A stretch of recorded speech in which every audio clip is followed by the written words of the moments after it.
मैं अक्सर कहता रहता हूँ कि अपने बच्चों को इंग्लिश पढ़ाइए, अच्छी इंग्लिश पढ़ाइए और जितनी अधिक भाषाएं हो सकते हैं सिखाइए। हिंदी अच्छी बात है, आपके बच्चे हिंदी जानते हैं, आप हिंदी को राष्ट्रभाषा और देशभक्ति से जोड़ते हैं, बहुत अच्छी बात है। लेकिन अगर आपको हिंदी आती है तो काफ़ी नहीं है भाई। अगर आपको इंग्लिश आती है, हिंदी नहीं आती तो काफ़ी है। हिंदी का बोलबाला नहीं है भारत में, ये बात आपको हकीकत जान लेना चाहिए। इंग्लिश का बोलबाला है। अगर इंग्लिश आपकी परफेक्ट है ना, आपको 50 जगह नौकरी के लिए ऑफर किया जाएगा और हिंदी वालों के लिए एक तरह से लताड़ा जाता है। ये हकीकत बात है भाई। हम कितनी भी देशभक्ति की बात करें, बड़ी बड़े नेता बात करें, हिंदी हमारी ये है, हिंदी हमारी ये है, सब वो कहते हैं ना, खाने के और दिखाने को जो दांत हैं। ये हकीकत बात है। नेताओं के बच्चों को देखिए, वो सरकारी स्कूल में हिंदी की पढ़ाई थोड़ी करवा रहे हैं, हिंदी में थोड़ी डॉक्टरी की पढ़ाई करवा रहे हैं। वो अपने बच्चों को विदेश भेजते हैं, वीआईपी शिक्षा की बात करते हैं। और मैं ये कह रहा हूँ कि आप कहीं भी जाइए, डॉक्टरी से देखिए, कहीं भी आप लोग टेक्नोलॉजी के क्षेत्र में, आपको इंग्लिश में लिख के दिया जाता है। और बेचारे आप देखिए, बहुत सारी सरकार की योजनाएं आती हैं, बहुत सारे आप देखते हैं कि फैसले आते हैं सुप्रीम कोर्ट के, अदालतों के, वो भी इंग्लिश में देखने को मिलते हैं। और कई बार कहा जाता है कि भैया क्षेत्रीय भाषाओं में भी उनका अनुवाद कर दिया करिएगा। अब मैं एयरटेल की बात कर रहा हूँ। आप सभी जानते हैं एक प्राइवेट कंपनी है। मैंने एक वाईफाई के लिए यहाँ इस पर क्या किया हुआ था, अप्लाई किया हुआ था।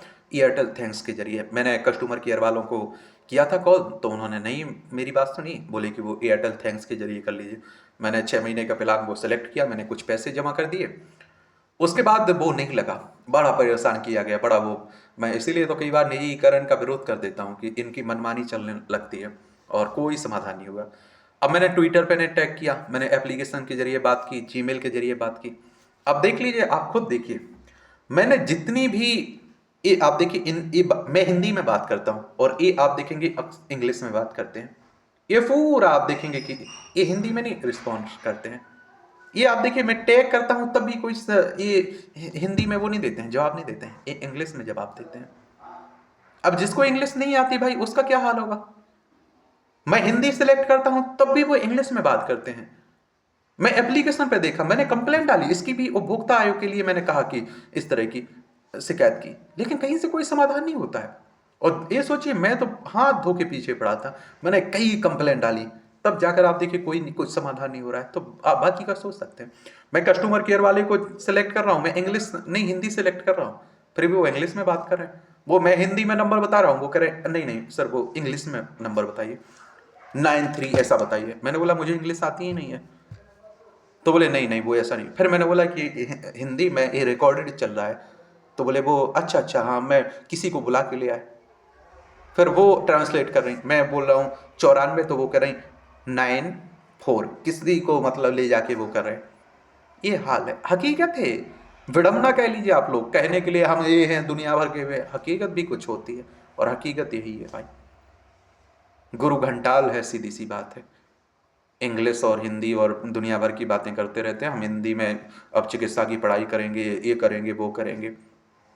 मैं तो कहता हूँ सबसे पहले इंग्लिश को बैन कर दीजिए। अगर बात, अगर हिंदी की इतनी बढ़ावा देना है, हिंदी में आप देखेंगे कि सिविल सर्विस का एग्जाम हो, स्टेट पीसीएस का एग्जाम हो, कोई और एग्जाम हो, सबसे ज़्यादा बोलबाला किसका रहता है, इंग्लिश मीडियम का रहता है। ये आंकड़े उठा के देख लीजिए, मैं झूठ नहीं बोल रहा हूँ, मैं आंकड़ों की बात कर रहा हूँ। नीट उठा के देख लीजिए, जेई की उठा के देख लीजिए। एक कोई बच्ची थी, वो हिंदी मीडियम से थी और वो कोचिंग गई तो उसे इंग्लिश में बताया जा रहा था, जब उसे इंग्लिश सीखनी पड़ी। बोली भैया वो हिंदी में अच्छा स्टडी मटेरियल नहीं मिल रहा है। ये हकीकत बात है। सिविल सर्विस में को आप लोग देखिए, तो भैया इंग्लिश को बढ़ावा मिल रहा है और मिलता है, और हिंदी को बहुत नीचे समझा जाता है। हिंदी मुझे अच्छी आती है, बहुत अच्छी आती है, बड़ा अच्छा हिंदी से बोल लूंगा, क्या उखाड़ा जाएगा, कुछ नहीं। कहीं कंपनी में आप जाइए, कहीं नौकरी पे जाइए, वहां सबसे पहले पूछा जाता है इंग्लिश आती है आपको। ये हकीकत बात है, इसमें कोई दोहराए थोड़ी है, झूठ थोड़ी है। तो ये हाल है। बाकी क्या करें, एयरटेल वाला ठीक है, इनके खिलाफ कंप्लेंट डाली, कुछ नहीं होता है, कोई रिस्पॉन्स ही नहीं आता है साला। और वो पता नहीं पैसे आए या नहीं आए, बोले अकाउंट मैंने भेज दिया, वो अकाउंट का मैसेज ही नहीं आया, मेरे पास कोई प्रूफ ही नहीं आया कि हाँ आए तुम्हारे पास। तो मैं तो थक भग के मैं छोड़ देता हूँ, भाड़ में जाए, इतना थोड़ी अपने पास टाइम है कि मैं हर बार अपना नाम बताता रहूँ, वो कंप्लेन की स्टेटस। अरे भाई कोई कंप्लेन नंबर दे दीजिए, मैं बताऊँ पूरा एड्रेस आपके सामने खुल के आ जाए। नहीं नहीं, बार बार अच्छा, कौन बोल रहा है, कहाँ से बोल रहा है, आपका नाम ये है, अपना आधार कार्ड नंबर बताइए, अपना ये बताइए, मोबाइल नंबर बताइए। साला 15-20 मिनट उसी में हर बार, दिन में अगर 10 बार कॉल कर रहे हैं तो आप सोच लीजिए, टाइम इसी के लिए बना हुआ है। तो ये हाल है, क्या बोल सकते हैं। राम नाम भगवान भरोसे चल रहा है, चलने दीजिए, ठीक है।